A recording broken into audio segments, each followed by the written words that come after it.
It's the KQ Morning Show, 92 KQRS. Monday, October the 9th.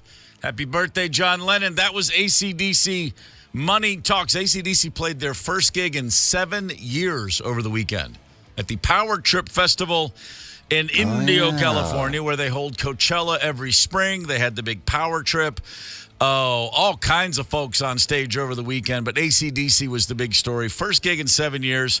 They played a 24-song set list. I've seen AC/DC many times. I don't think I've ever seen that many songs. Yeah, no kidding. Brian Johnson's 104. He got through the show just fine, apparently.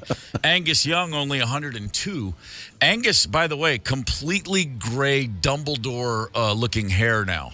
Same haircut, but not an ounce of brown. He looks amazing. And, of course, still in the schoolboy uniform. Of course. Check the AC/DC clips out online if you get a chance.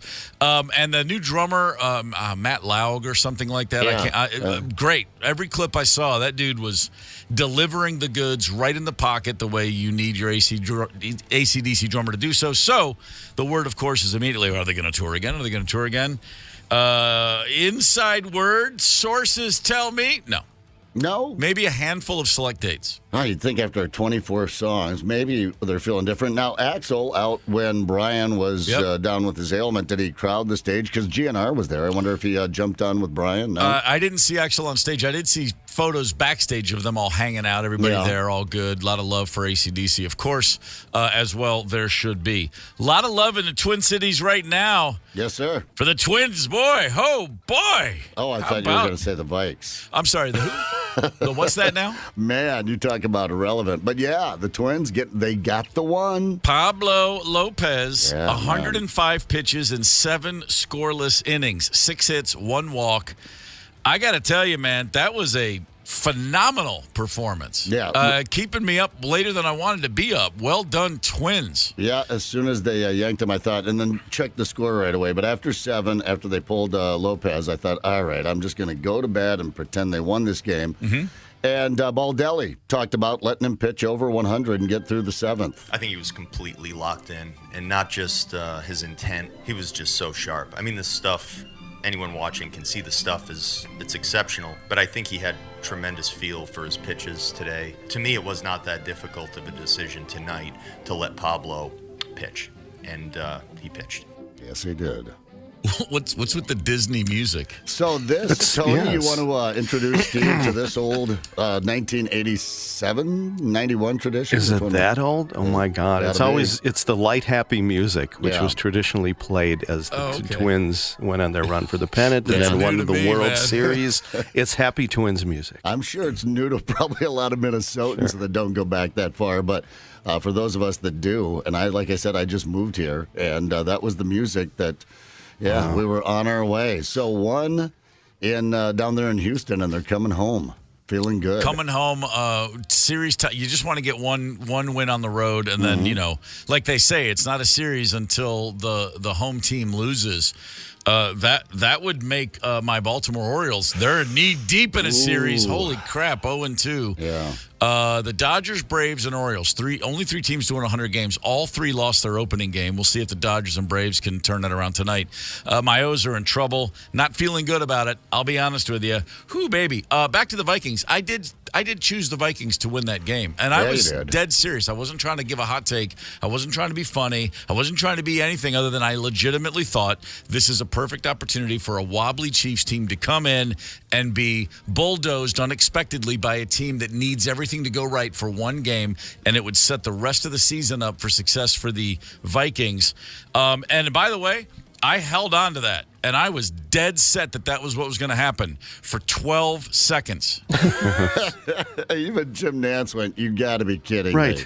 Opening play of the game, Josh Oliver catches a ball, turns upfield, runs 15 yards, rumbling, stumbling, bumbling like a butcher block, and then the ball falls out. And I stared at the TV in absolute disbelief. Jim Nantz said he fumbles the ball, and the strip continues. He goes coughing and turning up the ball. It starts today on the very first play of the game. He's saying all that, and I'm thinking, what are the chances? What are the odds? The Powerball odds and that are equal. You can win $1.5 billion tonight, and Josh Oliver's going to fumble that ball. That is their destiny.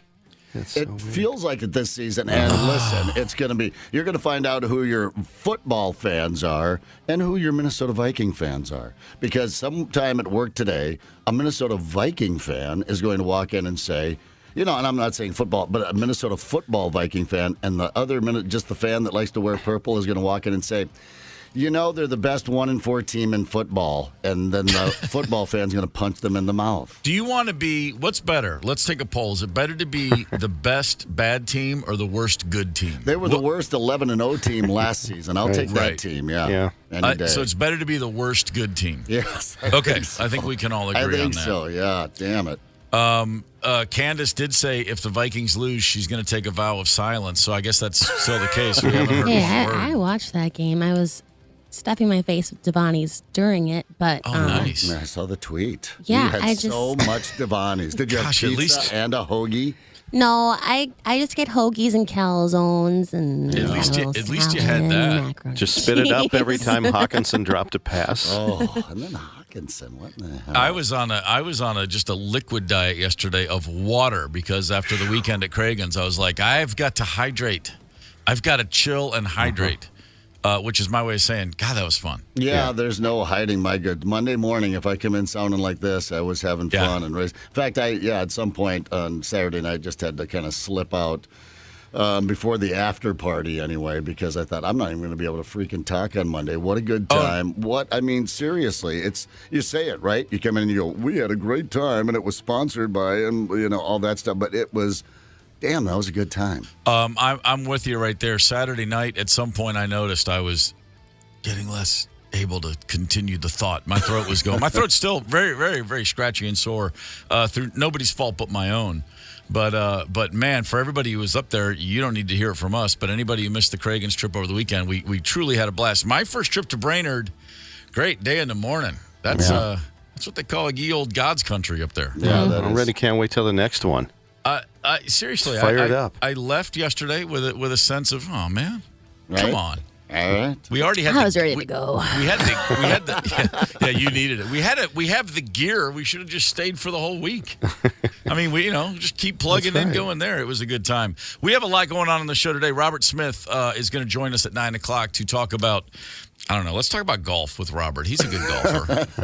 I'm going to do that. I'm going to ask him what his lowest round was, and we'll see where that takes us. That I'm interested in hearing. And then what else have we got going on today? We're going to give away some Foo Fighters tickets. Foo Fighters tickets at 8:30 this morning. Styx is in town. They'll be playing Mystic Showroom this Saturday. I know I talked to some listeners over the weekend that are headed there.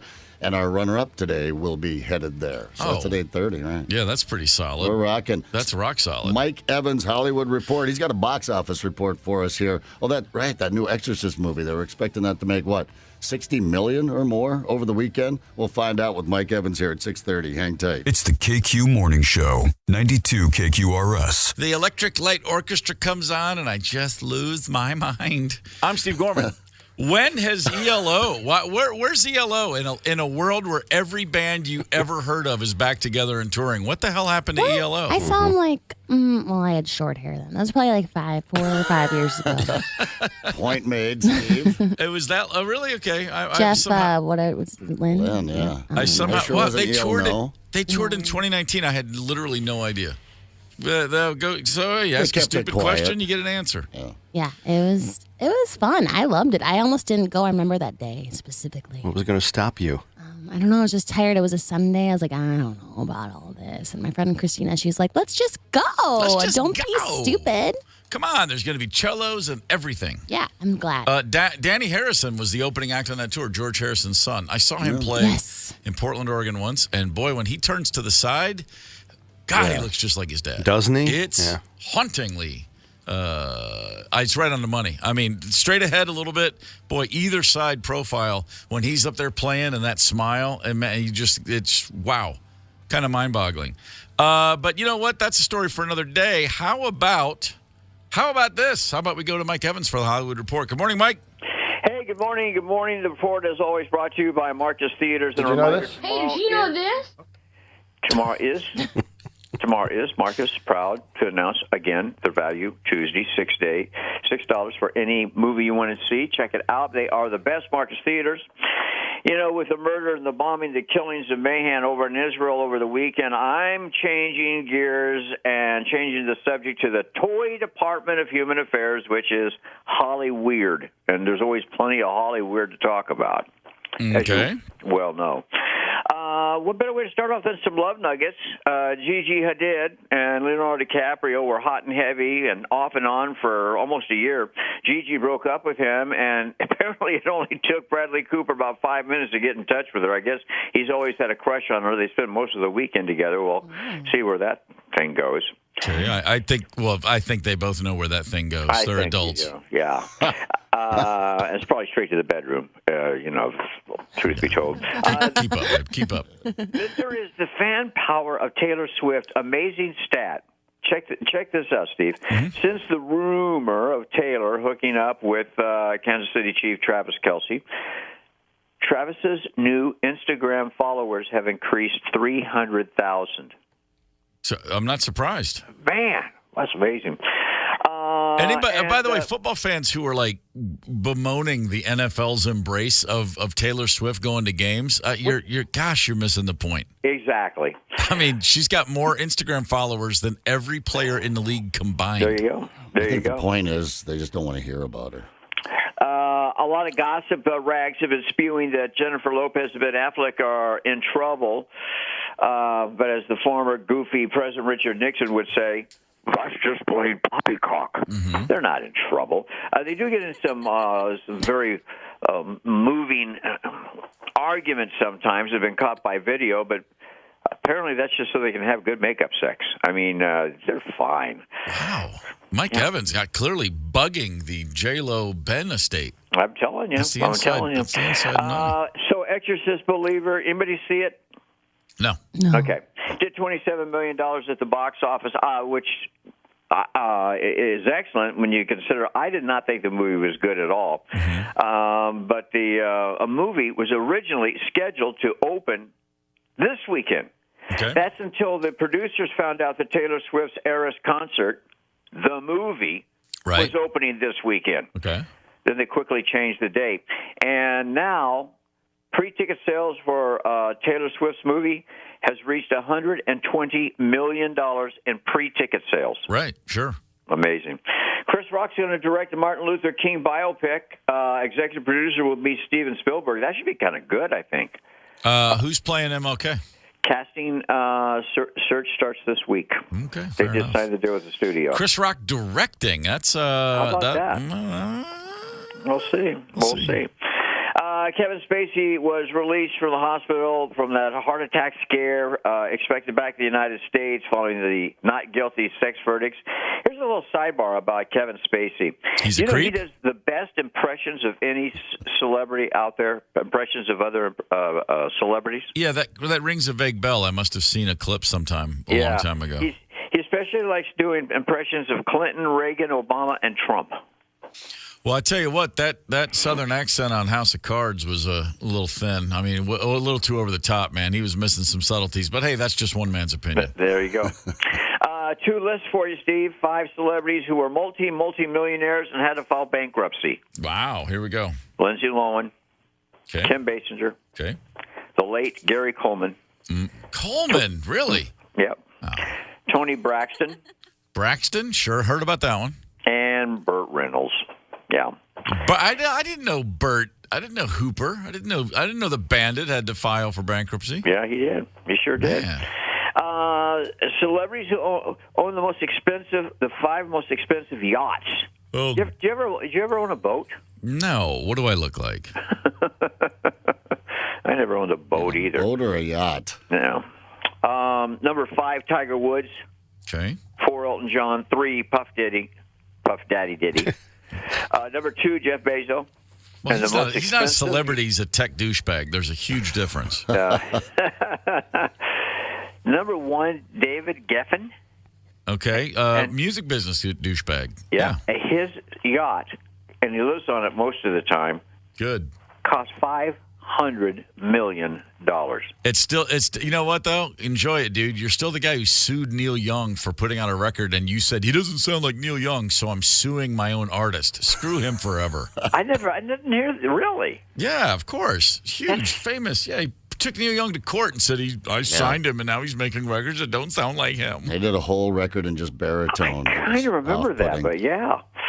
But $500 million, can't you buy a 747 jet for that? He's probably got one of those, too. Probably does.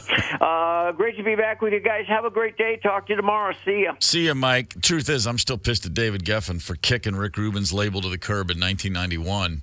That impacted my career greatly, that little decision of his. Why did he do it? Because Rick Rubin put out an Andrew Dice Clay record, and David Geffen said, if you release another Andrew Dice Clay record, I'm going to drop you.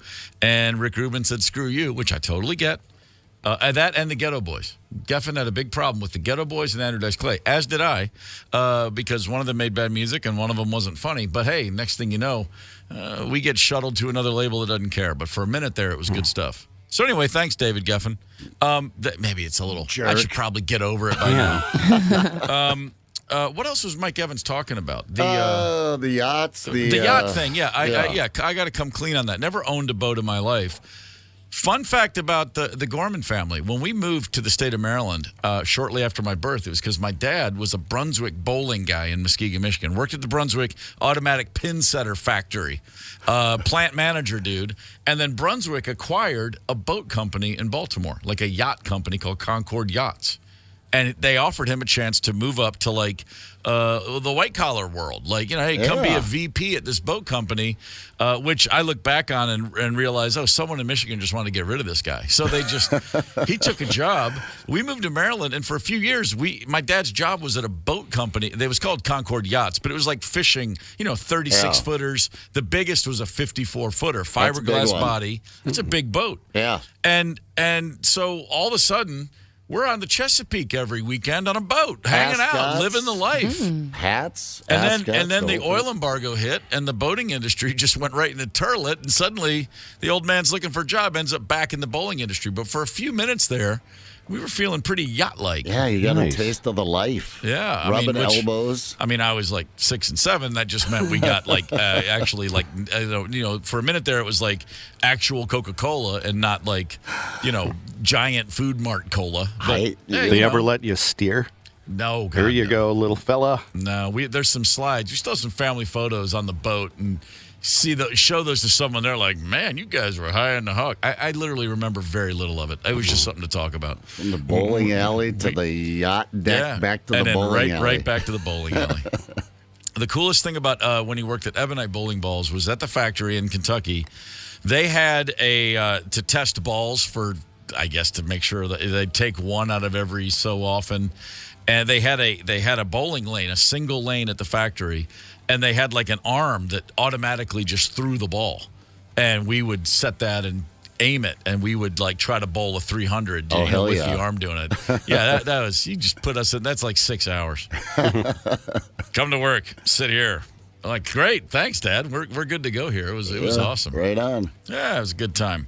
Hey, you know what? Why don't we look back? Would you welcome, please, Steve? Woo! Sports history on this day. 107 years ago in 1916, Babe Ruth of the Red Sox in the World Series did not hit the ball, but he was still pitching for the Boston Red Sox. He gave a first inning run up in a World Series game and then threw 13 scoreless innings. It was a 14-inning win for the Red Sox over the Brooklyn Robins, who later became the Dodgers, 2-1. 13 scoreless innings, Babe Ruth. The dude was just unlike anybody ever until Shohei Ohtani showed up. Yeah. Nice game there, dude. 13 scoreless innings in a World Series game, and nobody thinks of him as a pitcher. No, and he probably had a cigar between every inning. At the very least. Yeah, if not on the mound. It's the KQ Morning Show, 92 KQRS. Zep, Tony, Candace, and Steve Gorman are the KQ Morning Show. 92 KQRS. I'm Steve Gorman. This is the KQ Morning Show. It is Monday, October the 9th. Good morning. We had a big-ass weekend up at Cragen's. The KQ Morning Show was up there for a live broadcast on Friday. We hung around until Sunday. For everybody listening right now who was up there with us, thanks so much for joining us. We will be back. There will be another one of those trips for sure if we have anything to do about it. Cragen's is going to let us back? I'd like to think so. Oh, yeah. We were semi-well behaved. I don't think there were any, shenanigans. There was, a lot of drunk speak going on. I think that's kind of the point of going to Cragen's. I think that's not the first time that's happened up there. Right. Good Lord, they have a golf course or 5. We by the way, first time ever, me and Zepp putting out 18 holes together on Saturday. All right, Gorman's got game. I will never probably take a round from Gorman, but I could take an occasional hole, and I've played a lot. Okay, easy. I knew someone was going to snicker. Don't say from Gorman. That's where I was headed when I got the snicker. Don't take my moment away from me. Why else would I use the word hole? Right here in Brainerd. That's hole with a W. I'm just thankful that we didn't have to do a search and rescue extraction of our man Gorman over here. He'll play it wherever it is. He'll play it down a gully off the side of a cliff. Yeah, hanging. I don't like. I like to just if I hit the ball a little out. If it's in the trees, I'm playing it from the trees. However, there was a one mountain goat moment. I went right off the lip of the fairway down a very steep embankment, and I just thought, well, I'll just take a look and see. And by God, there was my ball. 10 feet down, and I'm very slowly walking down towards the ball. And as I got to the ball, I'm standing over it, and I turned to look back up this straight incline to imagine, am I even going to be able to take a swing? I came as close to going ass over elbow and falling to my death as I've been on. I've never been injured on a golf course. That almost happened Saturday. Yeah, I had the arms windmilling forward to keep me from falling backwards. Oh, I love that. Every bit of lack of core strength in my body came forward to pull me forward to stop me from going over backwards. And I literally, once I got myself straightened, I came so close to falling backwards and rolling down. Literally, it would have been, I couldn't have stopped myself if I'd fallen. And right as I get straight, I look up, and then Zepp's head pops over. He goes, "Did you find it?" And I'm going, I thought we're going to have to throw him a rope. I got it. Fallen. And I saw him. I'm on the other side of the fairway. I see him head over there, and I know there's an embankment. He's 6'3", and I watched him take 2 steps, and his head disappeared. I was like, good God, did he? It was close. The man down? I thought we were going to have to start tying golf towels together to get you out of there. But it was close. Laid it up on the fairway, no less. Hey, I got out of there. Yeah, you did. I blew up on a late hole, but otherwise I felt pretty good. First round of the year, honestly. Right. It was and I'm feeling it. I got a little shoulder kink going on right here, left side shoulder blade, reminding me I haven't golfed all year. So what was I thinking? But it was a great time. But the entire weekend was a blast. Again, all this to say to everybody up at Cragen's, thank you so much. Everybody in Brainerd we ran into was cool as could be.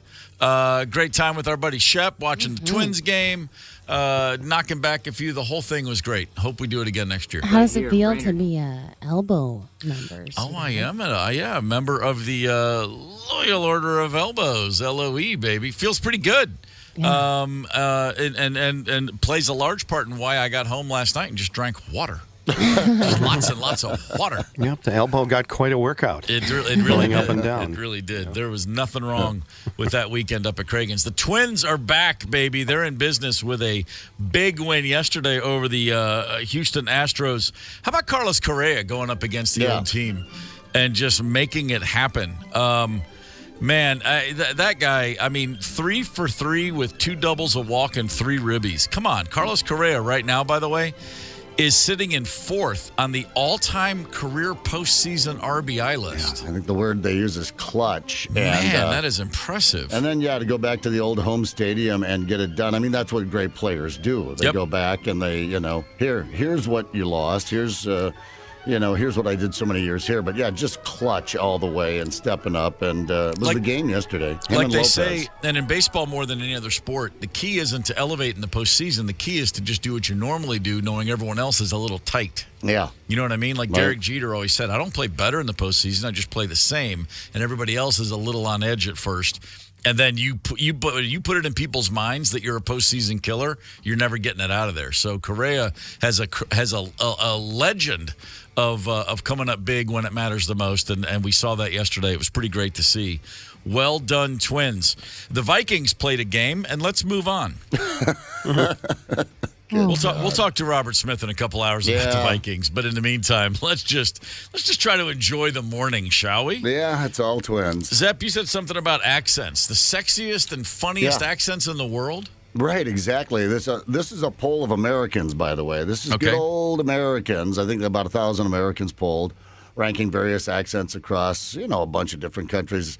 Which ones we find sexiest, the ones we think sound funniest, that sort of thing. All right. Right there at the top, the sexiest would be, any guesses out here on the sexiest accent in the world? I'm going French. Yeah, French. It's right there. It's in the top 5, but that's not the winner. Candace? No, Italian for sure. Not even in the top 5. What? Not even in the top 5. I don't know what you're thinking with the Italian thing. Himalayan, I'm thinking. Himalayan, number 2. Number 1, Australian. Stop. As the sexiest accent. I know. It's a fun, funniest perhaps, but I wouldn't think sexiest. The example they did give us was Hugh Jackman. He throws it around. Does he? I know what you're thinking. You're sitting there looking at me and thinking, no, is he or isn't he? Well, it's true. I am Australian. Nice. Stupid, mate. There he is. Number right here in the top 5, I didn't see this one coming either, was the Scottish accent. Oh, yeah. That's sexy? Yeah, sexy? I'm into it. It's a bro bricht moonlicht nicht. And the second one here, there's a moose loose about this house. I can feel. I see what you're saying. I'm getting a semi. No, I'm sorry. Cam do everyone. There's nothing about that makes me feel sexy. No, men, it's different.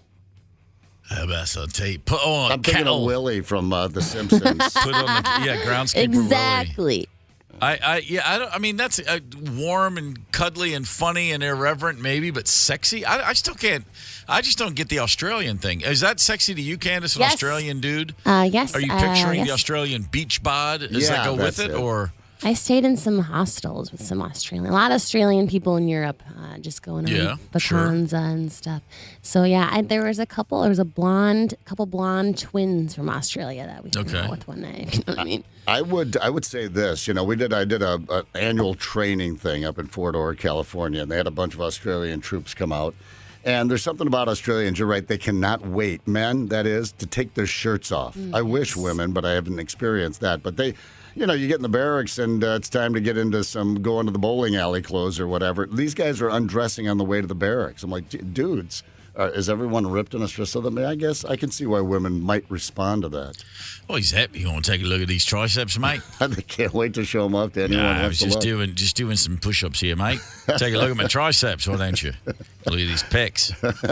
There's nothing sexy about that to me. I'm sorry. I've been to Australia a few times. I'm not crazy about the place. I'll be honest with you. No, I haven't been down under, but it's beautiful. There's things to recommend. Certainly, cities are great. Lots going on, but generally speaking, no. Now, New Zealand, whole different story. I'd move there tomorrow. Yeah, well, what I know about New Zealand, I saw in 18 hours of Lord of the Rings trilogy, however long that was. It looks stunning. I'd love to go down there and go skiing. No, Australians, I just run into them, especially during my drinking days. And I thought, here's some boys that can keep up with South Dakotans, They're serious about it. They go hard. There's a beer in Australia called Castlemaine 4X, and on the can it's just 4 big X's. And the joke is, why is it spelled 4X? Because Australians can't spell piss. And let me tell you something. That's what it tastes like. Yeah, I know. Well, Irish rounds out the top 5. The least sexy, a New York accent. Okay. You know what? I hate to just be a nitpicker, but there's a lot of different New York accents. Maybe there's just different. To this day, you Brooklyn guy and a Bronx guy, they sound really different to me. Both of them really unsexy. But I'm just saying, you got to specify which part of New York City are we making fun of? Come on, we're just going New York in capital letters. That's the least sexy. In fact, the American accents dominate. The least sexy, and this is Americans polled now. Okay. So this Americans picking on Boston, I thought when I was there as a Midwest kid, and I was still pretty young in my early 20s, I thought I was a little off-put by some of the ladies because there's always, piss, get your beer and shut up. Sure, and, that kind of thing. So that one in there, Midwest, we don't have accents. Come on, listen how sexy this is. Oh, you betcha, yeah. Minnesota, that is. Yeah. South Dakota is known for its lack of accent. I remember reading one time, that's why so many South Dakotans are prominent broadcasters. And I thought, Tom Brokaw and... Let's go down the list of all that South Dakota lacks. Yeah, we've got 3 hours left. We can maybe get there. Population, culture, common sense. All right, Southern drawl is on there as the least sexy too, Mister. Oh, see, Southern drawl on a woman, I think is very sexy. See, again, I'm gonna go ahead and I'm gonna nitpick this. The difference between let's just say Mississippi to South Carolina, it's 2 different languages. Where are we talking about? I mean, think about it. Like you've got it's regional. You've got people like in every area. You got people in the South who are like, well, I'll tell you what, man, I ate that can of beans with that fork, and man, it's the best damn dinner I ever had. That's the one. That's okay. That's one thing. But then when you think about To Kill a Mockingbird, what's his name, Atticus Finch, was that his name? Gregory Peck, his Southern accent, just for lack of a better example. Anybody from Savannah who wants to tell you about the law, and I'll tell you the dignities that we've all suffered. There's different Southern accents, to be sure. Shelby Foote, the great historian. Yeah. I'll listen to that guy all damn day long. Now, Longstreet knew what General Grant was thinking was, and he gets those S's going. Yeah, that's gorgeous. You'd have to listen to him all day long just to get through a thought. But you're right. I'm the same way. Love him, but at some point I'm like, all right, come on. Let's Tony. To me to whoop a man's ass. That's pure sexy. A Southern, but to your point, a Southern lady with a nice Southern accent. With the charm. Brian. Are you kidding? I remember, being on a trip down to Puerto Vallarta, and in our hotel were a bunch of Southern belles. There were about 20 of them down there for a bachelorette party, and I love to hear the word, Brian, I declare. Brian? Oh, I can't do it, but man. That's 3 words. Yeah, no, that was one word. They made it sound like 3 words. They made it sound like a whole sentence of love. What other rankings do we have? The most confident accent is Boston. Well, that's the less you know, the more confident you are. That's all we need also to say. The most annoying is Boston. Boston. Just a bunch of freaking idiots up there. Here you go. I'll throw a couple at you. The smartest sounding accents right there at the top, 1 and 2, British and German. That totally checks out. The smart. I'll give you British. Yeah, again, not Cockney British. No, but of course, proper British. Pip pip cheerio and all that. Anytime you watch a Beatles documentary and they have their Liverpool thing and it's really charming, then George Martin comes in and you're like, oh, the professor's here. That's right. I didn't actually think Ringo had what it took to play on Love Me Do, so I brought in a session player. I know. Just like, wow, that guy, he must have written every great book. Anytime they get any one of their prime ministers at a podium with any one of our presidents, it sounds like a college laureate up there and a C student from high school. I remember being in England once, and Prince Charles at the time, who I've never been a fan of, was King on Charles TV. King Charles, the little spaniel. He was talking about, there was something about an embargo on French cheese in the two countries. This is obviously before Brexit, when they were all still part of the European Union. And he said, what would we do without our camembert? And it was Prince Charles, but laying a heavy French accent on stuff. And I was like, any other British guy with an English accent speaking French would be like really inspiring and soothing and attractive, and in him it just sounded like a guy with marbles in his mouth. I was like, God, you're fluent in French and you're blowing that. How can you not sound good speaking French? Charles pulled it off somehow. Yeah. Where would we be without the brie and the camembert? Oh, now I'm thinking of Monty Python. John Cleese's French accent is amazing. All right, one more before. Come at us with these outrageous accents.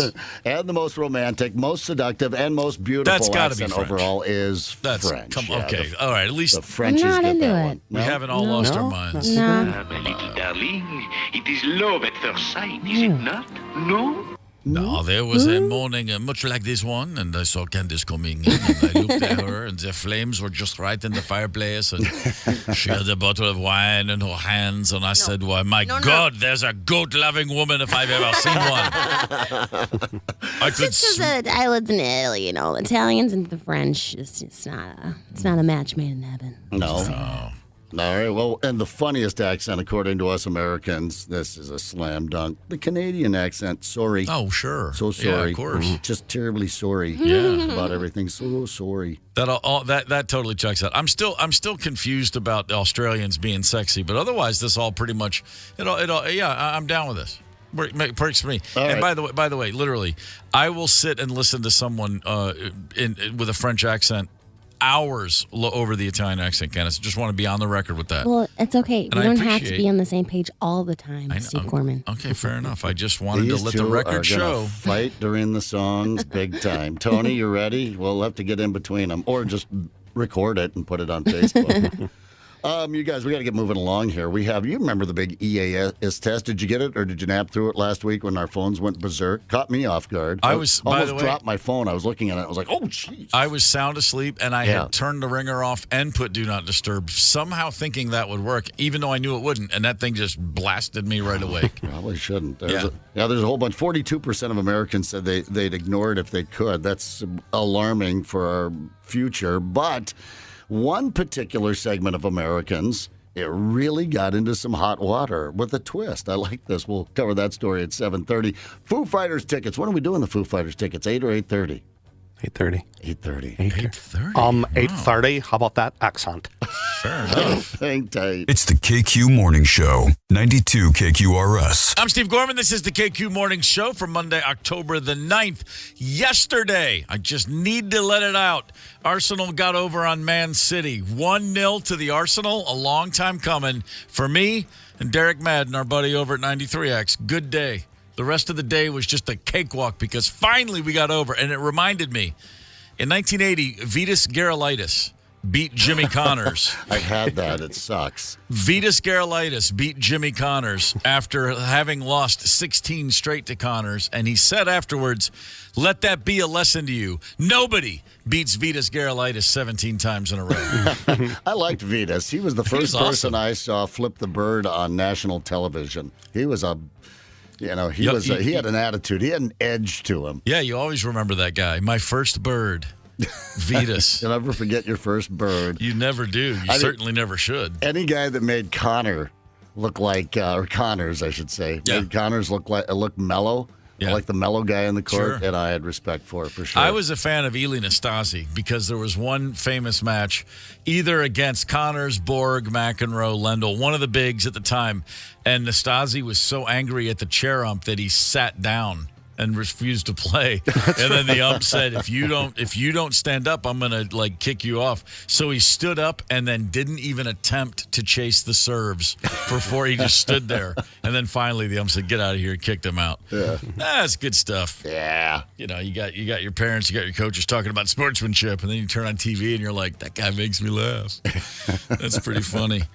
So we mentioned that emergency alert that happened last week, and we talked about it on the show. We said, hey, everybody, guess what? At 1:20 today, your phone's going to go crazy. Get ready. And then, of course, as I said, I was going down for the afternoon power nap and thought by simply silencing and do not disturbing my phone, that would do the trick. Of course, I needed to turn it completely off because it woke me up, and I only had to laugh at myself for not paying attention to anything I had already said that day on the air.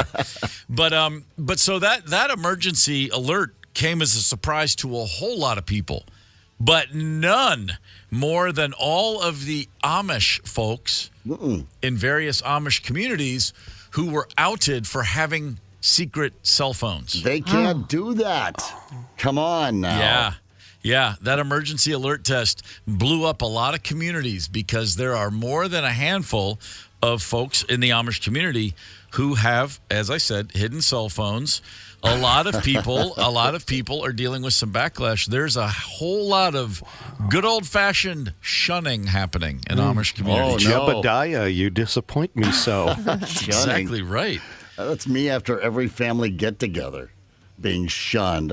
You know what? It all went to hell when they let them have pockets. Mm-hmm. They give in on the pockets like 20 years ago. They're like, all right, we can see there might be a benefit. Maybe we're drawing too hard a line here. You can have pockets. And then, hell, the door was open.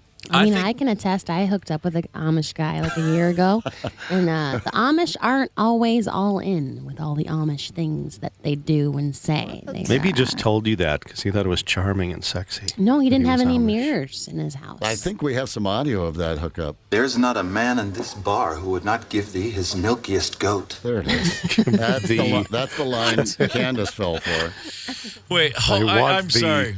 I whatever I was about to go in, I've completely, my mind is blank now. I just heard the words I never thought I'd hear. I hooked up with an Amish guy a year ago. Right.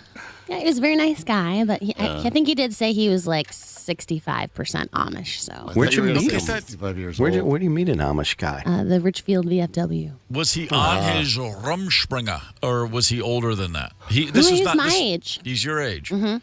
So he, boy. Do they do that amazing. thing where you have to go away? Or am I thinking of Kingpin? That was also about it, but it might have just been fictionalized. But they have to go away for like a year or two or something? Yeah, that's the Rumspringa. That's what Steve said. Oh, I didn't know what Rumspringa. What the hell? You thought I thought he was talking about one of the buggies. I'm like, is that what they call those buggies? The old Rumspringer. He took a shot of Rumspringa. You get to be a certain age, I don't know, 18 or 19, and you leave to go out into the, quote, real world, and then you decide, do I come back or do I stay out? But it's an all or nothing turn.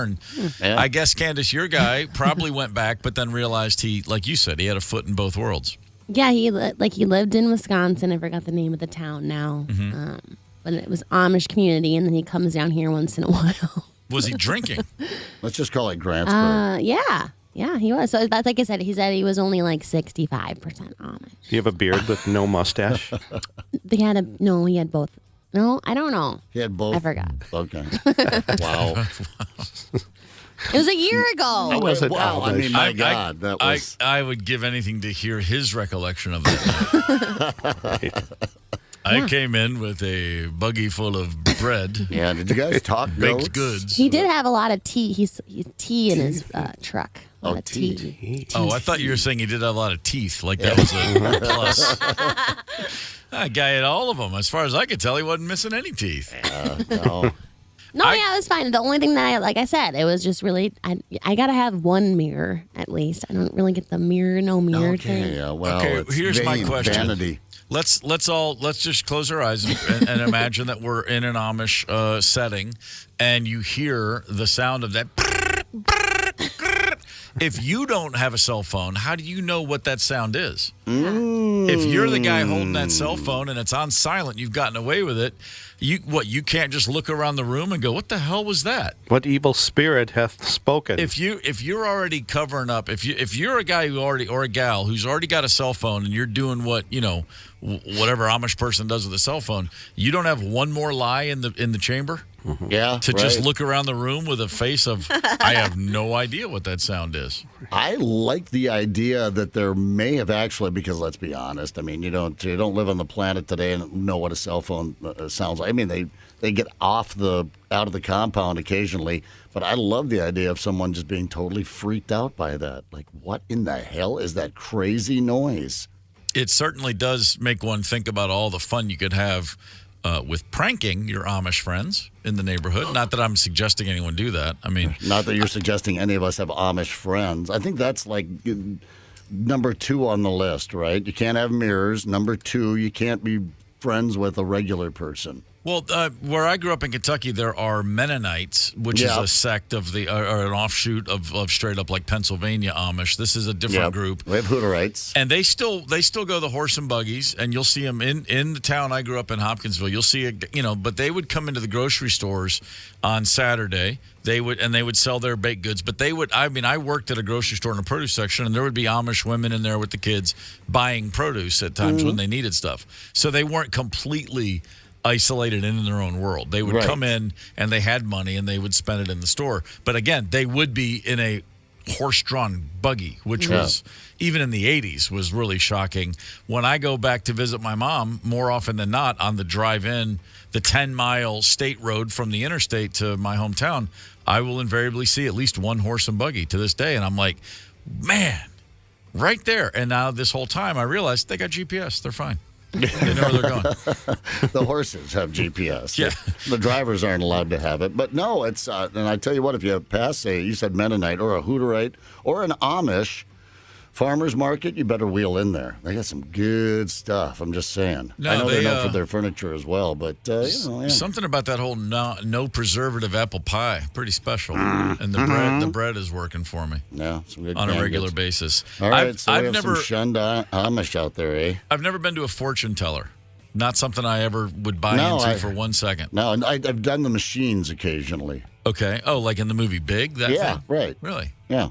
It was interesting. Nothing came of it? Are you actually 13 years old? As a matter of fact, you should have seen me before that. Very serious. Very straight. I've never been to a fortune teller. I've never had my palm read by someone who says they know what they're doing. I mean, I've had friends go, "Oh, looks like you've got a giant," whatever. You finish the sentence. But a Brazilian woman went to a fortune teller. Turned out this fortune teller was on the money. Like literally. It's a sad story. A 27-year-old woman named Fernanda Silva Valos de Cruz Pinto went to a fortune teller who said, "I'm sorry to tell you this, but you are going to be drawing your last breath very soon. Your demise is imminent." Damn, that's awfully specific. Very specific. And then, as they parted ways, the fortune teller offered her a piece of chocolate candy for the walk home. Make her feel a little better, I suppose. It was poisoned. Yes, I knew it. Sure. She killed the woman just to come clean, just to cash in on her prediction. She literally told the woman, "I'm sorry, you're going to die like tomorrow." Gave her poisoned chocolate, and the damn woman died the next day. 100% accurate reading. Exactly. Yeah, so my question is, do we put the woman in jail or do we line up some appointments? I'll skip the chocolate ending, but... Yeah, she knows of what she speaks. Yeah, sometimes you have to make your own future, Wait. That's very true. She's a go-getter. I'm sick of people telling me I'm a fraud. Yeah. Watch this. It's a bit of a strong step just to try to validate, your useless existence. If they wouldn't have busted her, there would be a line down the block trying to get in there, yeah. Yeah, make no mistake about it. No, I do remember seeing the movie Ghost a few times, though, but that's as close as I ever got to a fortune teller. I don't even remember. The only thing I remember about Ghost is Righteous Brothers. Yeah, right. Not even the Righteous Brothers, just the Clay. The Clay. Yeah, sure. Well, there's something really erotic about sitting there with the cross legs, forming a clay pot, especially if the guy behind you is Australian. That's what we've learned on the show today. There's something forming a clay kangaroo. Right. You see, you go to put the pouch in here for the Joey. Take a little piece of clay, make the Joey, stick him in the pouch right there. Speaking of sticking in the pouch, why don't we go over to the veranda? All right. Tony's going to make us wait until 8:30 for Foo Fighters tickets. Those Foo Fighters tickets aren't going to give themselves away, mate. We've got about an hour, and then we're going to do that because we're sexy Australians. We're going to come back. We're going to talk about the Twins here. We have Rocco Baldelli talking about Lopez's fine performance here at the top of the hour, and we'll find out who on this show is a squisher. Hang tight. It's the KQ Morning Show, 92 KQRS. Zep, Tony, Candace, and Steve Gorman are the KQ Morning Show, 92 KQRS. I'm Steve Gorman. This is the KQ Morning Show. It is Monday, October the 9th. Good morning to you. October the 9th. I was just looking at Facebook while the music was playing quickly. And on Facebook, you have your memories. Pops up. Oh, on this day I posted this, or on this day someone tagged me on that. I have no recollection of this at all, but in 2016, 7 years ago, I guess there was some presidential debates going on because this is what I posted. My fixes for presidential debates. Here's the list I wrote. Number 1, kill the microphones via auto timer. Good idea. I mean, everybody would agree with that, right? 2, eliminate the live audience. Yeah.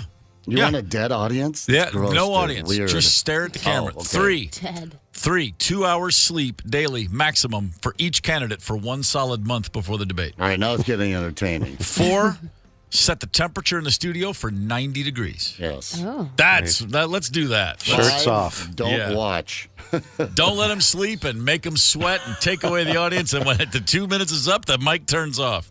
Anyway, let's just, every now and again, it's important that we try to fix things. Put a few mosquitoes in the studio, too, and get them really annoyed. That would be awesome. This is just better every time. Drunk. Yeah. Never would have occurred to me to put mosquitoes in there. It would be great. Yeah, that'd be a good one. Every time you go over 2 minutes, you must have another shot of rum. That'd be great. The Minnesota Twins are tied with the Astros now 1 game apiece in the ALDS. The next 2 games of this series will be at Target Field. If the Twins win both, they are off to the races into the ALCS. Yesterday, Carlos Correa, boy, what a game. My God, the former Astro, of course, just a wrecking ball against his former team. This is a guy who spent his whole career, #1 pick in the draft in 2012 to those Astros. He's there forever, comes to Minnesota last year, and while he initially has struggled against the Astros in the regular season, he made up for it last night, 3 for 3 with 2 doubles, a walk, and 3 RBIs. It was essentially a must-win game for Minnesota in a 5-game series. You don't want to go down 0-2. Right. And boy, did Carlos come in and take care of business. He is now 4th all-time. Tied for 3rd all-time postseason RBIs. Baseball. That is really, really impressive. Had to hawk one up there. And to think he almost got away. He almost got away from us this season. Yep. And you might have argued throughout the season why. Now you know why. Big time postseason. Comes up clutch. The same reason the Astros loaded up with, what's his face?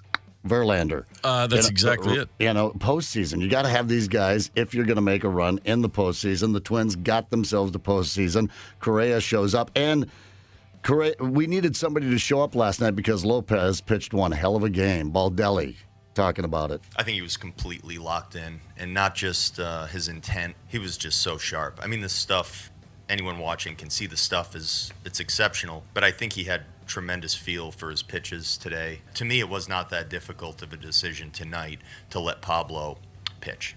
And he pitched. And I think just over 100 pitches has not been scored on in the postseason in his young postseason career. And, imagine if he had gone out and pitched that 7 innings and they had lost that game. So, attaboy. Twins are in great shape right now. It's a best-of-3 series at this point, and games 3 and 4, of course, as we said, here in Target Field. The way there's 2 days off in this series, that's great because now Sonny Gray gets to start again in Game 3, and if we go to Game 5, it's Lopez all over again. That's not good news for Houston. The only thing Houston can really hang their hat on right now, they were 51-30 on the road this season. Yeah. Ho! I mean, the Twins were 47-34 at Target Field, but Houston was fantastic on the road, obviously below 500 at home, which is just weird. Throw all that out. Best 2 out of 3, and the first 2 are here. I like the Twins' chances. I like them very much. I mean, they're a veteran team, and they play well on the road. That's odd that they had such a poor record at home, though, but you're right. But, I like it very much. On the other side of the bracket, my Orioles are just in a pickle. Good Lord. What is going on there? I haven't been watching much of it. I literally caught the last 2 innings of both games. And what's going on, man? What's going on is bad pitching. It's pretty simple. They're just giving up a lot of hits to the Rangers, who are gamers, not buying into the Orioles hype. The Orioles are the come from last place 3 years ago. They're the feel good story of the season. Yeah. And the Rangers are just like, screw you. We don't care. And not even with Joan Jett sitting right behind home plate last night was that enough. Oh, was she there? Did you see it? Right behind the dish. No, I didn't. Just trying to distract the Rangers pitchers the whole time, waving a bandana and stuff. It was awesome. The steely glare of hers. Yeah, man. She's an Orioles lifer. Good old Joni. A lot of celebs shocked me a little bit. I mean, Baltimore just being Baltimore because it's there in the hub, right? You've got all the New York teams and Boston and all that jazz, but a lot of celebs showing up at the Orioles games and out for the O's. But it's a nice stadium. What can you say? It is. What are you going to do? The Minnesota Vikings are, let's see. Oh, that's right, 1-4.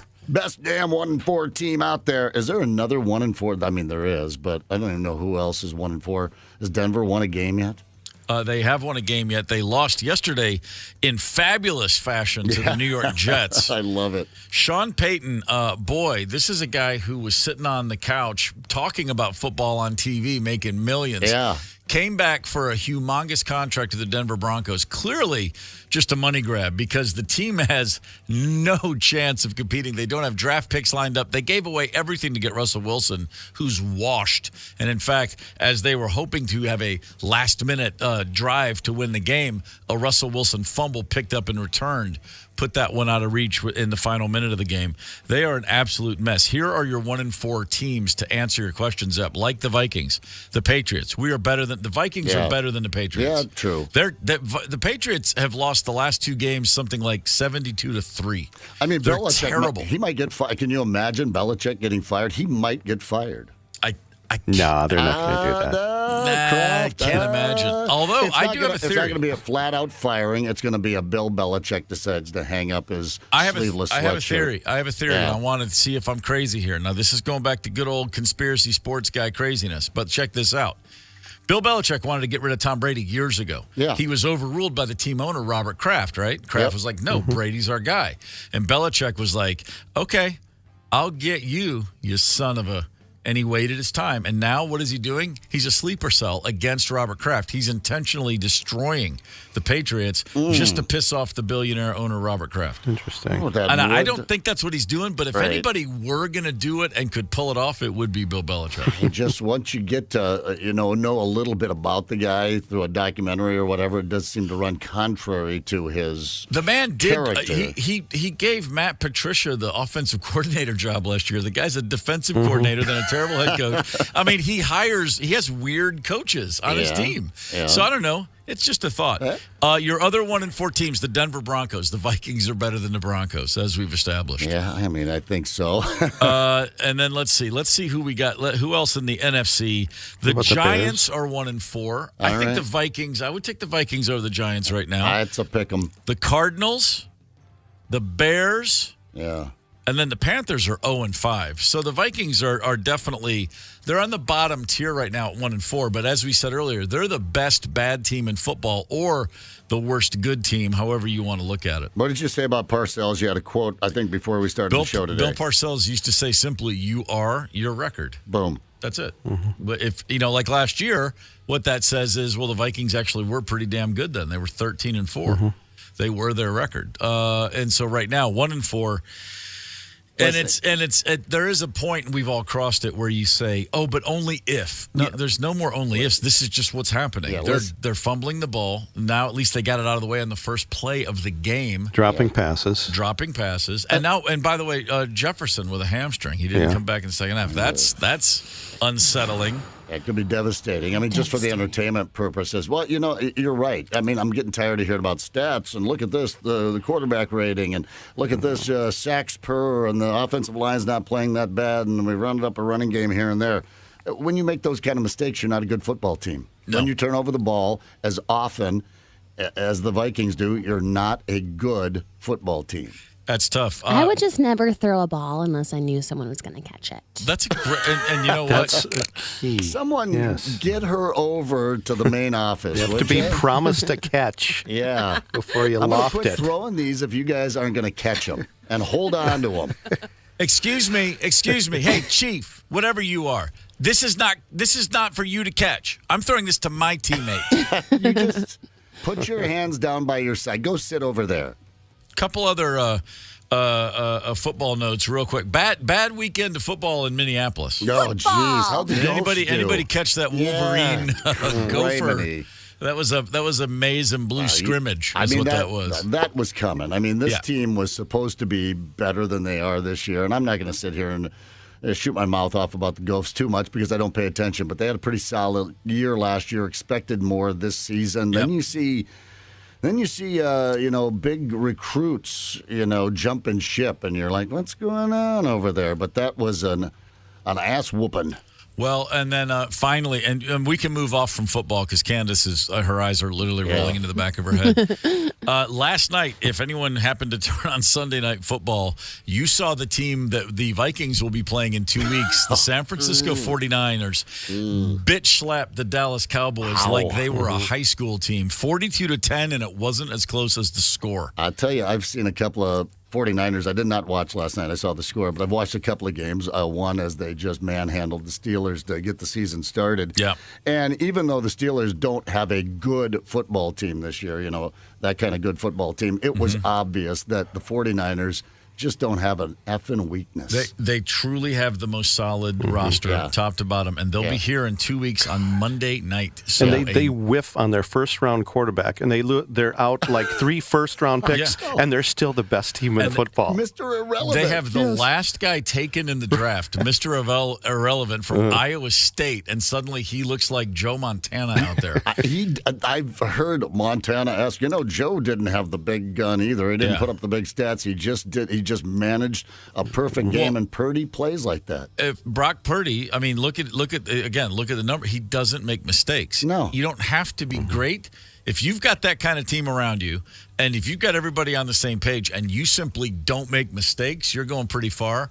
That right now looks like the best team in football to my eye, man. I've watched Kansas City play now 3 games, and 49ers are a better team because Kansas City, we talk about it, now they're in their celebrity dynasty, and they've slipped a little bit. They did that last year, too, and still won a Super Bowl. They could do that again this year. They're that kind of team, that well-coached and that talented. But the best football team playing in the NFL today is the San Francisco 49ers. And they're coming here for Monday Night Football 2 weeks from today. That's going to be great. You picking that one, Steve? I'm not feeling as bullish on the Vikings' chances on Monday night, but it'll be fun to have everybody watching the Niners on a Monday night here in town. Speaking of San Francisco, real quick check in here.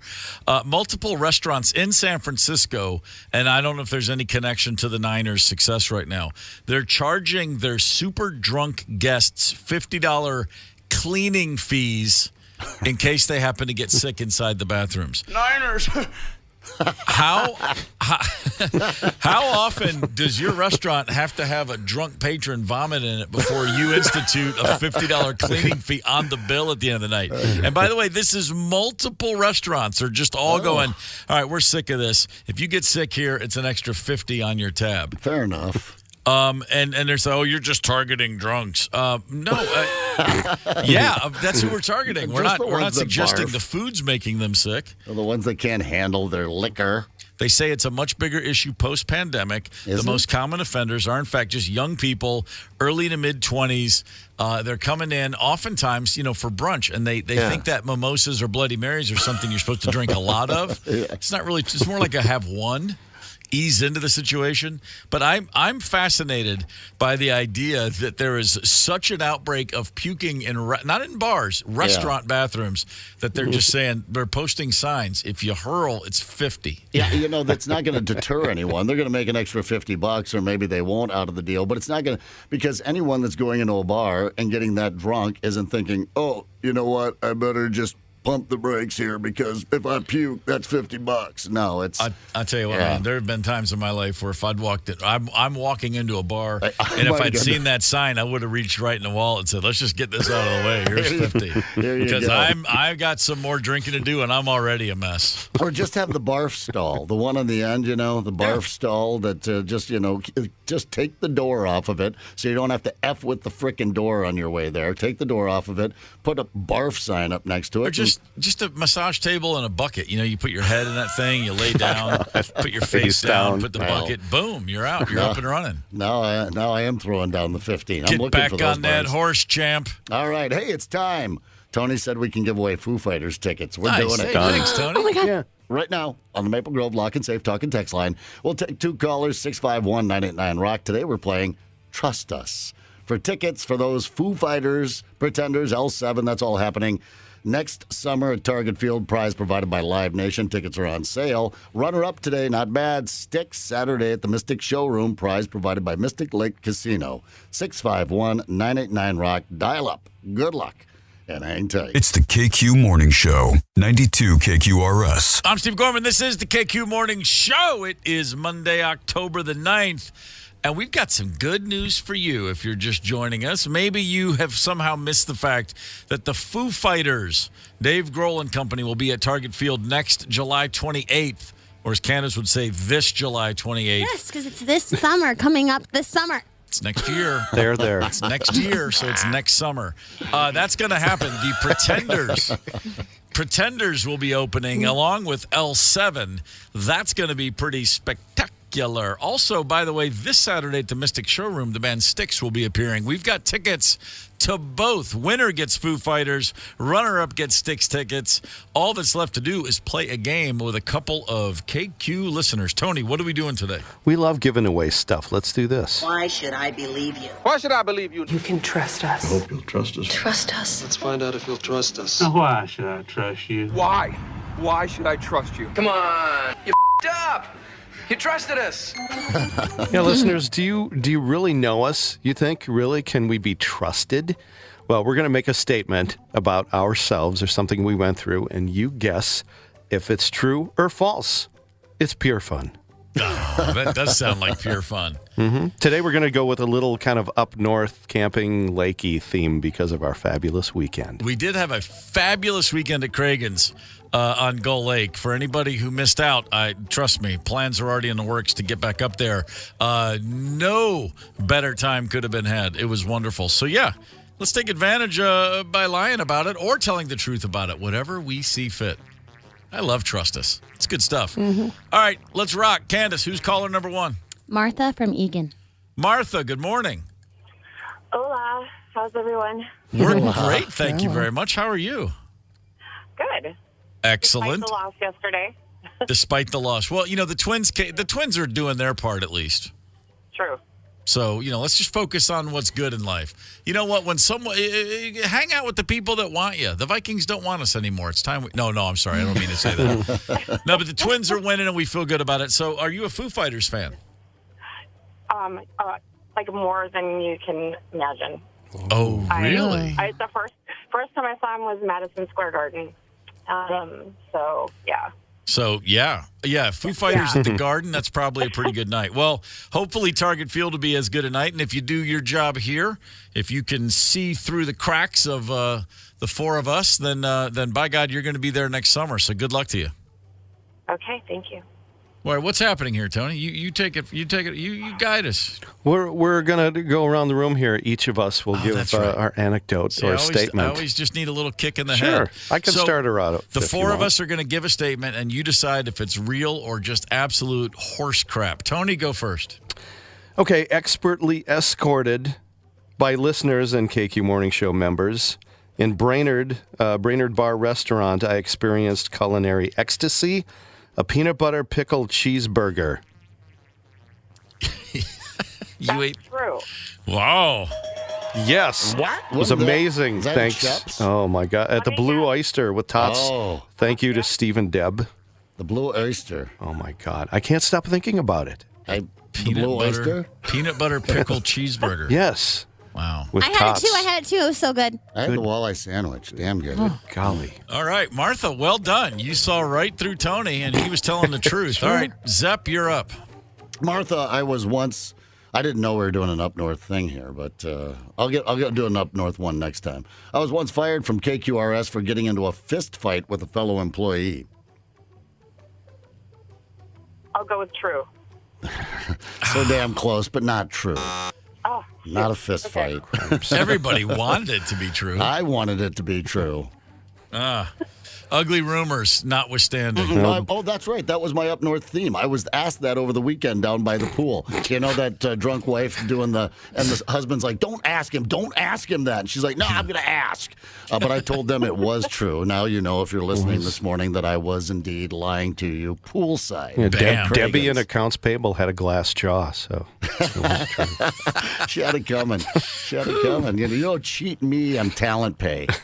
All right, Martha, you're 1 for 2. Candace is going to tell you a story, and you to tell us if it's true or not. All right, Martha, if you really listen to this show, you know how sick I get in the car, on boats, motion sickness galore, right? So we did this really nice dinner cruise on Gull Lake, and I just couldn't take it anymore. I barfed right off the side of the boat. I love that word. Oh, I'm going to say false. Yeah, I kept it in. Wow. No, she did it. Well done, Martha. There was a puking of a word salad on that boat, but not an actual salad. What is that supposed to mean? You were just running. You were running your trap. You didn't stop yapping. You were peeking, as they say. Running your trap. The gummies kicked in. All right, Martha. On the weekend up at Cragen's, for the first time in my life, I landed a walleye. About 5 or 6 minutes fighting that sucker, trying to pull him up off the bottom. I felt like it was landing a blue marlin on Mutual of Omaha's Wild Kingdom. But it was 20 inches, and people tell me that's a pretty good size for the first time. Oh, man. It's a tough one. I'm going to go with false. Atta girl. You don't see me fishing out there. No chance. Let's get your first good Minnesota fishing tail in. Yeah, I mean, the next time I go, sure. But first time up in the area, no, you couldn't get a rod in my hands. Martha. And I was going to say, 20 inches might be, Okay. Well, listen. I took a shot. A man's 20 inches is way different. Couldn't, in reality. Yeah. They folded the walleye in half. Couldn't put one past Martha there. Well played. 3 for 4, Martha. You are looking good, but we got to put you on hold and see what caller number 2 has to offer. Candace, who is contestant number 2? We have Tim from Elk River. Tim, good morning. Good morning. You ready to play Trust Us? I'm ready to play Trust Us. All right, brother. Let's do it. Tony, you're up first. All right, sir. So I'm driving the dark woods roads of northern Minnesota, and I see the cliche deer in the headlights. I have no time, so I swerve, and I do hit something, and it goes thump. But it's a fake deer, a statue in someone's yard, a decorative deer. It would be false. Correct. That did not happen. But it would be funny if it did. You could see it happening. It would be. It would be. No shortage of deer up there, though. Right. We did see plenty. All over the place. All right. Up close and personal. You could have run up and jumped on one. All right. Here we go. You're 1-0. I got my first hole-in-one while golfing at Cragen's over the weekend. Jeez. False. What was it? What's that? That's false. Yeah. That was false. How's that old T-shirt go? I got a triple bogey in the first hole and lost 3 balls and one of the water hazards. Yeah. That's a long T-shirt. It is a long T-shirt. That is a long T-shirt. Oh, if you had an ace, we may have mentioned it already on the show. Something tells me we would have led with that one. I'd still be up there. Yeah, I was going to say, what are we talking about? You wouldn't be on the air. Can I buy you a drink? I got a hole-in-one. Candace told me, Gorman, that you did get a hole-in-one. So she's like, you won't believe it. Yeah, Tony came and asked me, and I went, do you think you'd be hearing it from me if Gorman got a hole-in-one? I mean, my God, he would have walked in and just lit up the room with the nose. Well, truth be told, I did get a hole-in-one, but it was 30 years ago. Oh. But I'm still talking about that one. Make no mistake about it. I didn't say that to you, Tony. You did. No, I didn't. He said you won't believe it. Tony, you're down 1 point now. All right, Tim, you're 2 for 2. Candace, take it away. All right, so one of my favorite bars, downtown Brainerd Sheps, we went, and I finally became an elbow member, which means I can put one elbow up when I walk in. The elbow salute is what they call it. But I decided to be funny because I was drinking. I put both my elbows up, and I had to buy a round for everyone in the bar. I think the gummies are kicking in again. I had to buy a round for everyone in the bar for being dumb. That would be false. Correct. I've been an elbow member for like 10 years, and I would never do that. Tim, 3 for 3. Strong. All right, here's your last go-round, Tim. While at Cragen's, Thursday night, we all hit the bar as we arrived in town, and I did not follow my own advice. Earlier last week, I said I have been too old to do shots for quite a while. Thursday night, 4 shots of whiskey at the bar. I wanted to die Friday morning. True or false? False. That is false. I did not do 4 shots of whiskey at the bar, even though people kept offering to buy them for me. Wow, Tim, you went 4 for 4, brother. That means you have landed a pair of Foo Fighters tickets. July. Bullshit is all a mile away. What's that? I didn't hear you. I can see bullshitters a mile away. Oh, okay. Wow. Okay, said it twice. All right. Tim, you got Foo Fighters tickets. Martha, I'm sorry to say, 3 for 4, not quite enough today. You do have Styx tickets for this Saturday at the Mystic Showroom.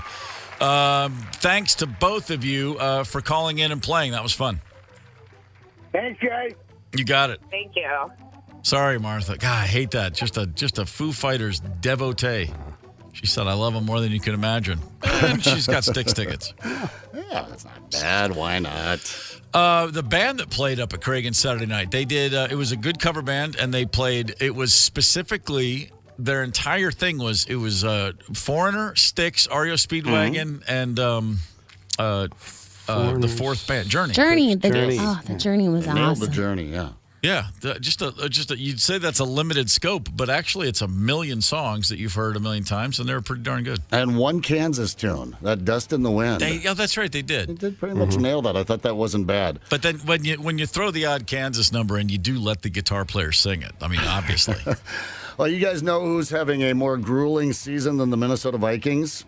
No, sir. The people that have to talk about the Minnesota Vikings. Robert Smith will, you know what, I do want to get his take on this because I heard Tony Romo was talking about it. I saw a Vikings insider, not our Sam Ekstrom, another one, tweet yesterday, the best damn 1-4 team in the NFL. Let's find out what Robert Smith... Listen, I've been saying for years, I look pretty good for an ugly guy. Trust me, it's not that great. It's not that great. No. You know, it's like being a good bad team or the best damn bunch of losers in the league. Yeah, that's hardly what anybody's going for. They got to be able to beat the Bears. We're going to beat the Bears, right? Let's hope. All right, Robert Smith coming up. We're talking Vikes here at the top of the hour. Hang tight. Football. Yeah, that's right. It's the KQ Morning Show, 92 KQRS. Zep, Tony, Candace, and Steve Gorman are the KQ Morning Show. 92 KQRS. I'm Steve Gorman. This is the KQ Morning Show. It is Monday, October the 9th. Good morning. Europe's the final countdown, a fitting song to play shortly before we discuss the Vikings season with Robert Smith, former Vikings great, will be with us in just a few minutes to talk about last night's or yesterday afternoon's debacle, maybe, against the Kansas City Chiefs. I mean, it's not a shock that the Chiefs won the game. Yeah. But it's another laundry list of, you got to be kidding me's from the Vikings in a season that's going from aggravating to just annoying to now really frustrating in a pretty short order. The Twins, thankfully, showed up last night in Houston and knocked the Astros around to come back to Target Field, tied 1-1 in the ALDS.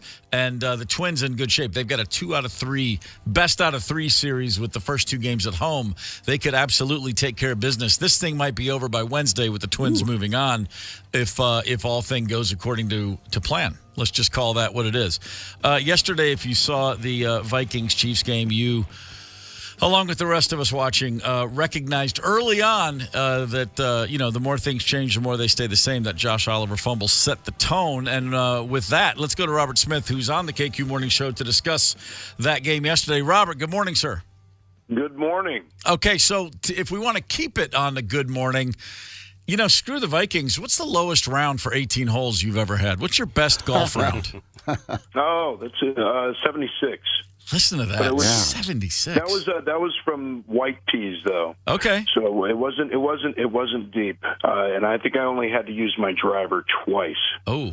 All right. Now okay. Well, look, I hit from the whites on Saturday and shot like a 96. So a 76 from the whites is perfectly acceptable around here, my man. Yeah. Well, that was before my daughter was born, though, and she's 13 now. So, I was playing 3-4 times a week then.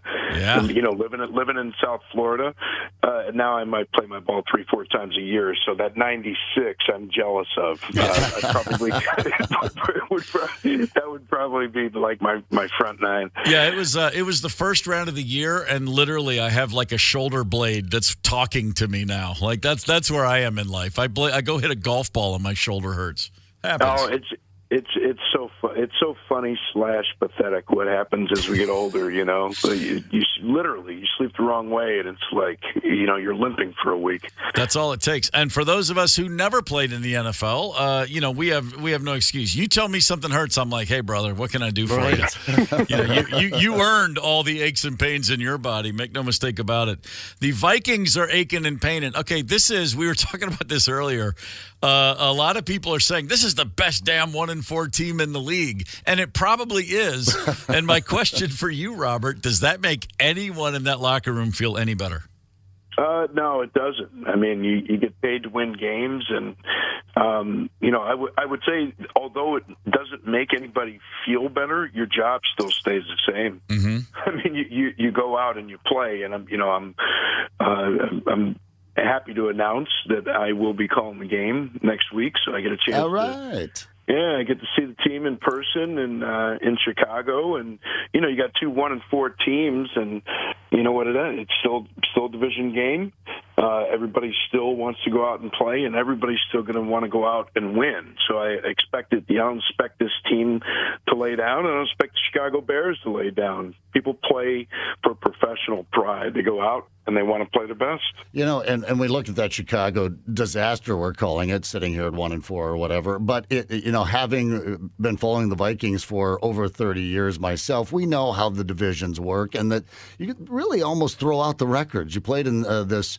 Now it's the North Division for so many years. You get it. You can go to Chicago and get ambushed just because it's in your division, and that's the way these things tend to play out. Yeah, no question about it. And it's tough. It's tough watching games like that because it's so frustrating, but it's part of the game, right?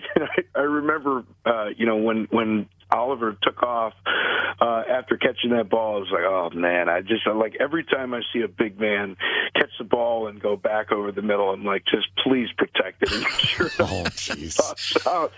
And it's tough, man. It's the way that the game goes sometimes. And you talk about regression to the mean. I mean, 2 years ago, the Vikings lost a lot of those games that were one-score games.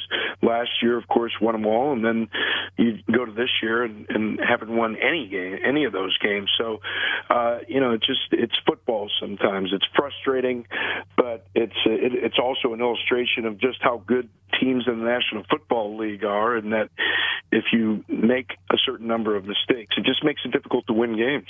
There's been some clock management issues, it seems like, late in games especially. The 2-minute drill's not been kind to the Vikings so far this season. How hard is it to get everybody on the same page? And isn't that something teams practice over and over?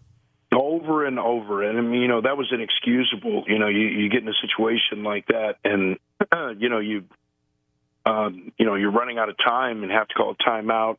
Like, to have no timeouts because that was that third timeout in that fourth quarter, because they couldn't get that call in quickly enough. And yeah, I mean, it's easy to talk about and say, yeah, you should have done it. But, the reality of it, between noise and trying to get the right play in and understanding what the personnel is, if the defense has changed something, there are a lot of different variables to it. But yeah, ultimately it's the job of the offensive coordinator. Of course, that's Kevin O'Connell, to get that play in, and for Kurt to get it called properly.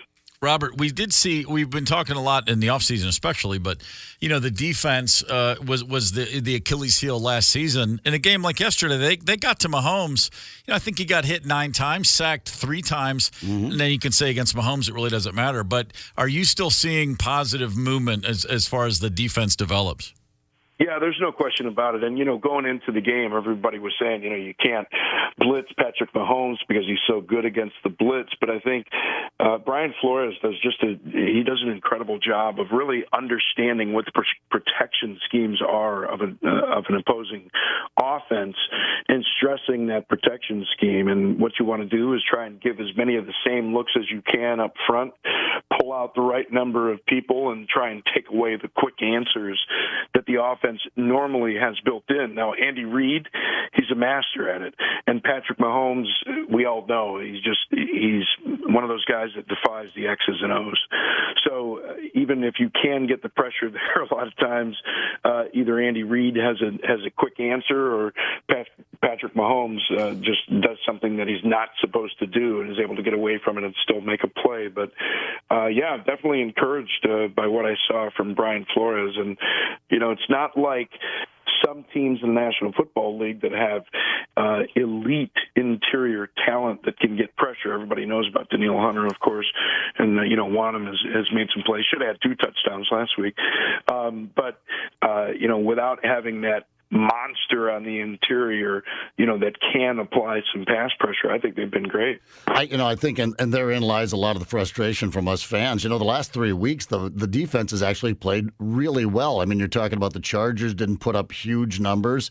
The Panthers are the Panthers, and now you have the Chiefs. You keep the Chiefs to 27 points, and it feels like a defensive victory. So, and the offense, and you look at their numbers, just take away the turnovers, some of those penalties, you look at the numbers, and that's where people start saying, oh, the best 1-4 team in the league. But you can't take away the turnovers, and that's what has us banging our heads against the wall is 4 games into the season now, 5 games into the regular season now. Why are we still seeing so many turnovers? Does that get to be part of the team's psyche a little bit, like a monkey on your back?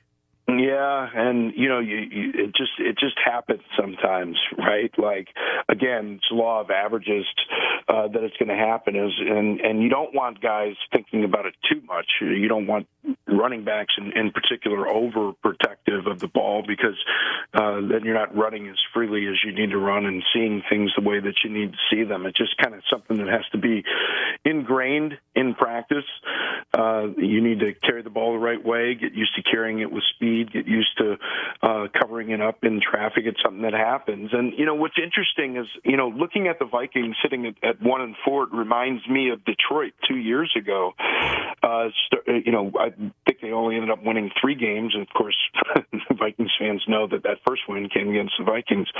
But, they turn around the next year and start whatever it was, 1-5 or 2-6, something crazy, and end up finishing the way they do, almost making the playoffs. It reminds me a lot of kind of this Vikings team. Yeah, I remember looking at that Detroit team and saying, wow, this is definitely like the best winless team when they were winless that I've seen.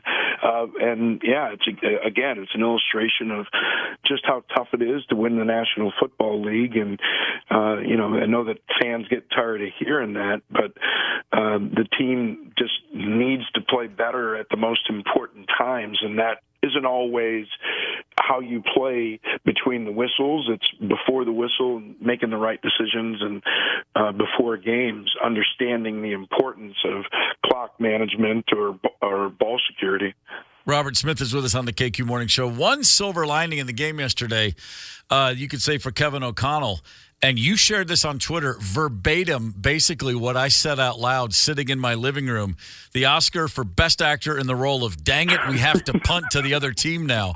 His facial expression setting up that fake punt was Nicholson-esque. It was amazing. Yeah, that was fun. And I saw your tweet, and I was just laughing so hard. I was like, man, I thought I saw that. That was incredible. Oh, it was so good. I mean, and that level of detail too. Like, hey, the camera's going to be on you, so make sure you put on a good performance here. And I love that the camera zoomed in on one fan who wanted them to go for it, booing really loudly, and putting his hands out like, "What are you doing?" I mean, he was in on it too. They were in there, of course. But what's funny to imagine it almost like a Monty Python type skit where, he does the exact opposite, where he's like staring at the field. Yeah, right. He's like, wait a second, something's not right. Man, well, you got to take the little wins when you can along the way. Robert, here's another question. Was there ever a time when you were thinking of a different position with your speed? Did anyone ever try to put you out at wide receiver at any level? No. The first day I went out to practice, I was 11 years old. Going to the first organized practice of the year, and the coach had a quarterback come over and stand like 10 yards away from me, and he just started throwing me the ball, and I dropped a couple of them, and I was put at running back on that day. That was it. It never changed. So it was a quick message, I guess. You never get a second chance to make a first impression, and I was glad though. You're running backs, you obviously get the ball a lot more. Sure. So, I love the position. Well, I'm just watching some of those Dolphins highlights, and it just dawned on me. I was like, wait, you were the fastest guy, one of the fastest guys in the league. You were a sprinter. I mean, legendarily, what were you, like the fastest 100 in high school in America or something, right? Oh, no. Go ahead, brag. I love it. I love it when those stories get told. I was a 400 guy, and top 3 in the 400, but just second in the state. What's so crazy is that the 2 fastest 400-meter runners in the history of the state happen to be in the exact same class. So he won the 400 4 years, and I didn't win it once, but we both went to Ohio State. And a month after I got drafted, I was still running track. A month after I got drafted, we ended up winning the 4x400 NCAA and beat Baylor. So it was nice. I had to lose to him in high school for 4 years, but ended up winning a national championship in college because of him. Well, listen, thanks for the clarification, but I'm still telling people you won the Olympic gold, okay? Screw it. That's okay. I mean, it's funny, the further I get away from my career, the things I've done, it's amazing. I've won a gold medal, I've been a doctor, I've probably won a Nobel Prize, pretty cool stuff. That's why I'm always amazed you remember to call us. It's a miracle with all you've got on your plate right now. So world peace next on the agenda for Robert Smith and the Chicago Bears this Sunday. Great. You're going to see the Vikings up close. I look forward to talking to you about it afterwards. All right. Sounds good. Thank you, brother. Okay, man. See ya. Yesterday's game notable for this reason also. Patrick Mahomes, did you read this, becomes the youngest quarterback I saw that. to beat all 31 other teams. Man. Got it done here yesterday.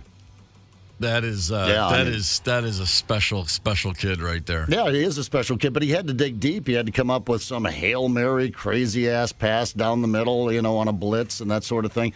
That's why, we're talking about the frustration is, I mean, your call wasn't that far off. I felt like, maybe this is it. I think Steve's onto something because maybe this is where you turn it around. I felt like, the reason I thought the Vikings were going to win is, okay, they're not as bad a team as their record. If they're going to have that game where they tighten all the screws and don't make mistakes.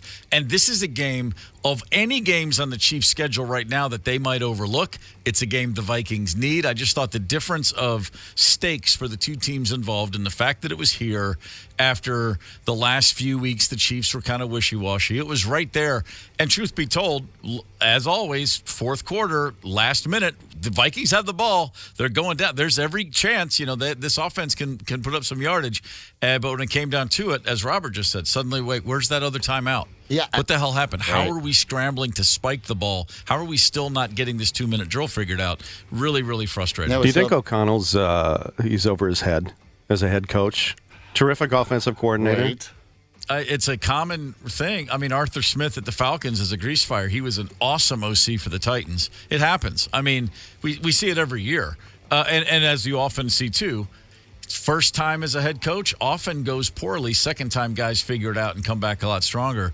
We'll see. It certainly isn't easy when you go 13-4 in your first season to then, for people to say, get out the pitchforks. I mean, the guy never lost 2 in a row until this season. You know what I mean? It's like his record is still really good for an NFL head coach. I'll tell you what, the fans are going to hang in there. That's what Vikings fans do unless they lose to Chicago this weekend. The Twins win this series, head off to the CS, and the Vikes lose this weekend. The jerseys are going back in the closet. It's all Twins, and I don't know, because they're probably not going to get one against San Francisco. San Francisco Francisco coming here on Monday night, I think. Next, we got at Chicago, then home to the Niners, who are devastatingly brutal right now. Yeah, well, we shall see. We're going to look back on sports maybe for some good news or fond memories. I don't know. Steve's got something for us. Hang tight. It's the KQ Morning Show, 92 KQRS. I'm Steve Gorman. This is the KQ Morning Show. It's Monday, October 9th. We are all still recovering from the big weekend up at Cragen's on Gull Lake. Thanks to everybody at Cragen's. Thanks to BigDeck.com for putting it all together for us. Yeah. Everybody listening to this show right now who was at Cragen's with us is probably in the same headspace we are, which is what just happened. Second gear. Yeah, that was a long and very fun weekend. And I will offer a personal thanks to everybody who came out and was so cool. Friday morning's live broadcast was a blast. But honestly, we could not have been enveloped with more love and appreciation from everybody there. And it truly means the world to us. Everybody that comes up and says, hey, I love the show. I mean, we take that seriously. And we know that, you're not there because you just happen to be in town. You made a lot of efforts to get yourself up there and spend the time with us. So seriously, thank you so much. Yes, you bet. It's a blast. Thank you. Thank you. Yes. Real quick, personalized license plates. Anybody ever had one? No, sir. No. Tony never had one that just said simply streak. Okay. Nude. I only know one guy with one. Sorry, Candace, 1 second. I got to go back to Tony driving a car that says NNNUDE. Nude. People would be following you around like a caravan of anticipation. And then veering off very quickly. Candace, no personalized license plate? Oh, no. For you? I only know one guy with one, and he's the worst person on the planet. So. Yeah. I've always wondered. Thank you. It's kind of stud. It's weird when we lived in L.A. This is 20 years ago. I was amazed at how many there were. They're still to this day. People in L.A. are like, you're at the California DMV and you're like, I think I'm going to get. Let's see, how can I remove the vowels and still make people know that I'm hot to trot or whatever they're putting on their license plate? It's the weirdest thing. And every time I see a personalized license plate, just saying, I speed up to take a look at I do. I'm like, I got to see who this person is. Why do you? I would never have one for one simple reason. Because if I cut you off or if I'm a jerk in traffic, I don't want you to know it's me next time you see me. You'd remember that one, wouldn't you? Yeah. Well, then you might be the only person that would enjoy a drive across North Dakota. And I say that because it's a thing up there. North Dakotans will tell you, we just get a lot of, I'm like, why? Is there a club that you belong to? Really? Do you get a break on taxes or something? No, we just like our personalized plates. Maybe it's because you live in North Dakota. I'm not throwing any stones here. I grew up in South Dakota, but that's a thing. A lot of people have their personalized license plate. I mean, it's kind of mind-blowing when you know about it and then you start driving through North Dakota and go, I'll be a son of a gun. All right. If I have a westward trip anytime soon, I will definitely keep my eyes peeled. I remember bumper stickers. There's a car in this neighborhood that I have seen, I kid you not, half a dozen times since I moved up here. And it's like a Dodge Charger or Challenger, one of those souped-up new Dodges. And there is a bumper sticker on the back that says, only gay cops pull me over. I know. I'm like, what? I'm sorry, what? But I've seen that guy a half dozen times. So I'm like, dude, you're the same. I don't know. There's why put such a target on yourself for anything? The license plate, the only one I ever saw that I liked in school pickup, and it was probably because it was such an unexpected person. I'm picking up the kids at school one day. They're little, like elementary school, and there's a mom in front of me, and who I recognize her. And I'm behind her, and she's got a really big SUV, but her license plate was simply EM50. M50. The urban assault vehicle from Stripes. Oh, of course. The urban assault vehicle. And I looked at it, and I was like, remember that? The first time I saw it, I went, wait, there's no way that's because of Stripes. Like, that must be something else. And the next time I saw her, I went up, I go, hey, you have the EM50 car, right? And she looks at me, she goes, yeah. I go, is that like intentional? And she looks at me and I go, is that from Stripes? She goes, oh my God, no one's ever figured it out. That's and I great. go, she goes, that's my favorite movie. And it was just the last person on earth I would have ever expected to A, like Stripes, but then B, go so far as to get the license plate. I must have felt weird to go your separate ways then after the light. You're but wait, we should stop and have the a conversation was later. The conversation was not when I first saw her in the car. But I definitely... I never looked at her the same way again. I was like, oh, she's pretty funny. She was your new favorite big toe. Pretty much. Sergeant Hulka. My uncle lived in a small town in Fairmont, and he just loved to stir stuff up. And he had a bumper sticker that said, support your local hooker. Well, on your uncle's behalf. My dad was so opposed to anything that going with the flow. When he would buy a car from a dealer, anytime we got a car, he would say to the dealer, now when this car comes, do not put your dealer's sticker, don't put that sticky thing on the back that says, whatever, Caldwell Toyota or whatever it was. And he got a car once, it was a Pontiac, and they had stuck that thing on the back. I don't mean like a license plate wraparound. I mean that metal sticky thing you can't move. And they put it on there, and he was like, I'm not taking this car. You remove that. I will not be an advertisement for your dealership. Just a thing with him. You're not getting one over on me. And then he literally, to shock us all one day, that sucker put a bumper sticker on his car, and it said no comment. I couldn't believe, he was always like, never put a sticker, you'll never get it off. And then he found one that said no comment, and he put it right there. I was like, this guy, I'll never figure it out. That he found it. I got a text from Steve Bolster, who was on our up north trip. All right. And he told me that Shep, who again has the elbow club in Brainerd, his license plate says elbows. I saw it. It does. By the way, it's got a big truck. Perfectly acceptable. That makes sense. He Absolutely. runs the elbow club, the Loyal Order of Elbows. That makes sense. The Grand Poobah up there, no doubt. No, I get that. That's totally fine. And for what it's worth, as a member of that club, Shep has carte blanche. He can do whatever he wants. He can put Steve Sucks on his next license plate, and I'm going to be cool with that. We had a Zepp man running around here. A guy had a caddy. Oh, yeah, Zepp man's cool. Remember that? Yeah, I'd see it around, and we started talking about it on the radio. And I'm out in Stillwater at the Freight House doing a thing, and the guy walks up and he goes, "Hey, I'm Zepp Man." I said, "I'm Zepp Man too." He said, "No, I'm the guy with you're the guy with license plate." I said, "Where is it parked down here?" I'm out on the big deck there, and he said, "No, I got rid of it."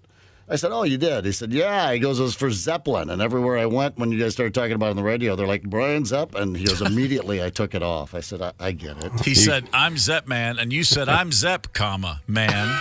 You guys leaned in for a slow kiss. Yeah, it was delicious. Magical. Turns out kissing a beard on beard is fantastic. I had no idea. Edge get enough. or foam? You tell me. Hey, we're looking to crown the Twin Cities top dog. KQ's ultimate son of a bitch is back. Go to 92kqrs.com to submit a photo of your dog by Thursday. Voting starts next week. Only because it would be a runaway, I'm not going to submit Chauncey Gorman into that competition. That's me playing fair. Let's look back. How about a history lesson? Would you welcome, please, Steve? On this day, October 9th, 1916, Babe Ruth pitched a game in the World Series. Remember, he was a pitcher first.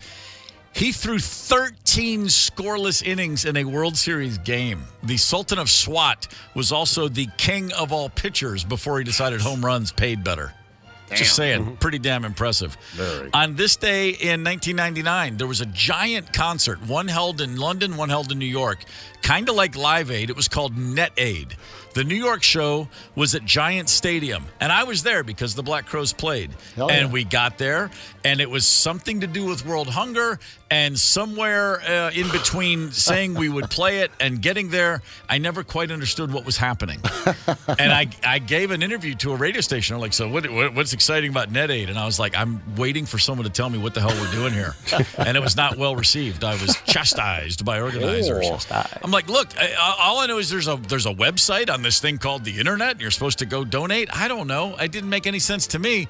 But, hey, Jimmy Page played there, did an instrumental set with a rhythm section. It was cool. That's all you need. I mean, it's a big concert. What else is there to know? No one wants to know. Bob Geldof knows what's going on. Yeah, everyone else was just there to have a good time. And a good time was had. The KQ Morning Show, 92 KQRS.